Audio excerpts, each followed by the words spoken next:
Imagine that there were no coyotes howling at the moon in the middle of the night.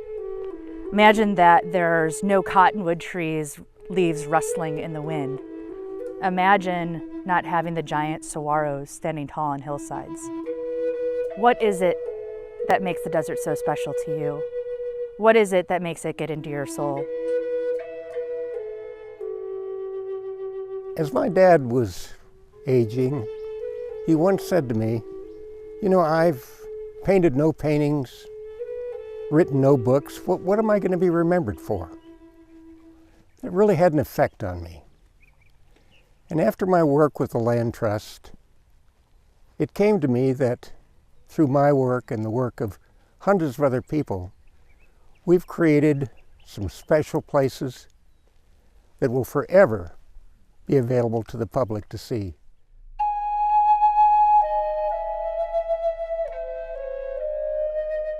My wife Liz and I have been living in the desert here for since 1988.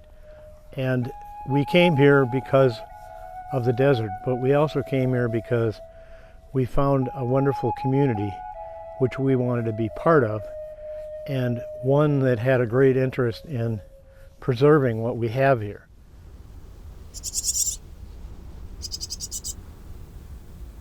My name is Bill Ullman. I'm on the board of the Desert Foothills Land Trust, and we're standing in one of our beautiful preserves, the Jewel of the Creek. And that's very important because of the 73 million acres in Arizona, only 1.5% is riparian.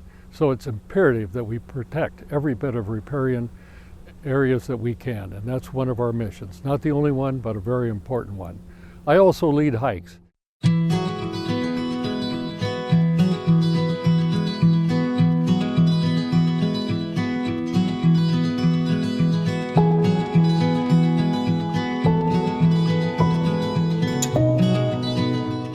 Anyway, as I was saying, this was an ancient place of refuge, this little rock cove, because these were the last stand of true old-growth mesquite trees in this area.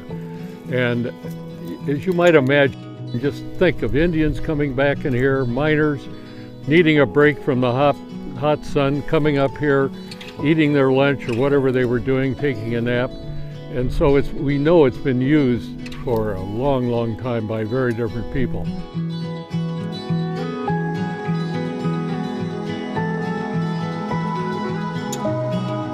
1870s, miners were looking for this. This is quartz.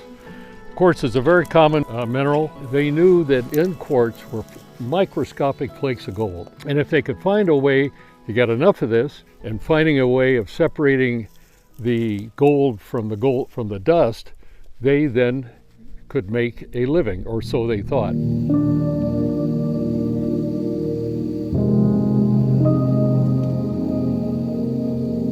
This area has never been excavated because the archaeologists know undoubtedly there are human remains that are buried here, and of course you don't want to get involved in that. So, but what happens all the time, people come through here and scuff up the dirt, and you know, we get potsherds, ancient old potsherds. Gosh knows how old that might be. And this is an interesting artifact. This is human produced. And the basic feed for the native people was the agave plant. And as you know, when the agave shoots a spine, it's going to die. And when that happened, they would harvest the heart. They would dig a huge trench, throw all the hearts in there, build a fire, cover it with dirt, and bake it for about 3 days. Then when they got the product out, cut it up, they would chew it. Problem is, agave is fibrous, so this would end up in your mouth, and they would spit this out. So gosh knows how old this is. This could be hundreds and hundreds of years old. If you can, just imagine this place has been inhabited for at least 2,000 years. Paleo Indians, the Hohokam were here, Apache, Yavapai, all kinds of folks at one time or another have found this shelter. So It is quite a historical spot in this part of the world.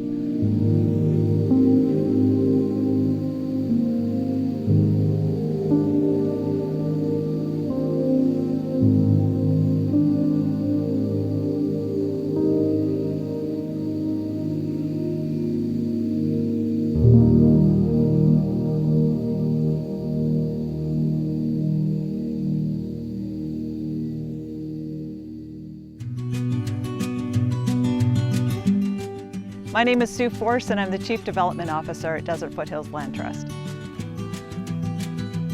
So every year we hold an event called Desert Discovery Day, and this is an event for not just children but families and just the general community overall. And the kids all get a passport, and so they get to go from station to station and with their passport, and they get stamped at each station, and they will learn about geology, and we also have a raptor release organization out here, and they learn about the birds. And we have gold panning, so the kids actually get to pan for gold, and they win prizes when they do pan for gold, and they put it in the bag and they take it home with them. And since there's really no cell service out here, it's pretty spotty, it gets the kids off their tablets and off their cell phones and into nature. And it's really educating the next generation about preserving the desert and understanding really just how fragile the Sonoran Desert is.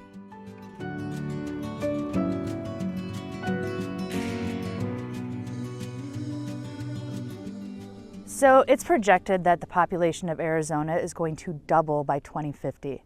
It seems unfathomable and unimaginable. But while we welcome our new neighbors, we need to be really mindful of the growth that we're going to see. So I think we can all understand when we're surrounded in places like this, places like the Jewel of the Creek are absolutely worthy of our protection and need to be saved from development. So we really need to focus on smart growth, really being aware of the special places, whether it's riparian areas, which Arizona has lost 98% of those, or wildlife corridors, our iconic view sheds, our amazing cultural and historical resources. All of those deserve our protection, and we can do that while we grow. Because development is around us, and we have to make sure that we do what we can to protect what we have, and also to have whoever is developing to do it in a way that preserves the desert as much as possible.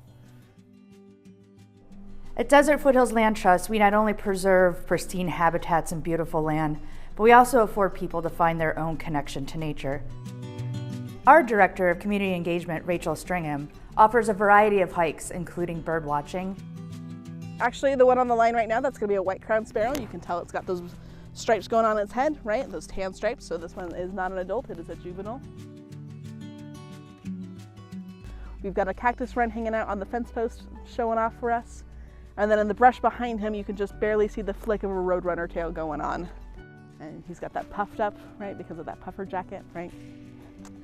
I'm having a really hard time telling if this is a male or female because of that puffed up. They've got these incredible sideburns coming down their face, and these really, really pretty stripes. Some scientists hypothesize that's kind of, when football players will put like the eyeliner on, right, to reduce glare. It's a hypothesis that that's what that's there for.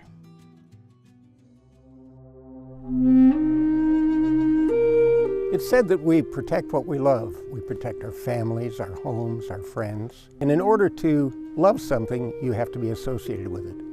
As I came here today to the Jewel of the Creek, I was so pleased to see parents bringing their children out on the land, because it's the children who are going to be saving the future. And it's by bringing the children to the land and teaching them to love the land that is the key to future preservation. So we need to also make sure that we're providing opportunities for kids to find their own connection to nature and pass that torch of conservation on. And I always say this, and it was a quote that I had heard from somebody else, and it resonates so much with me in the work we're doing, is it's not ours, it's just our turn. Please join us today and help us save our beautiful desert.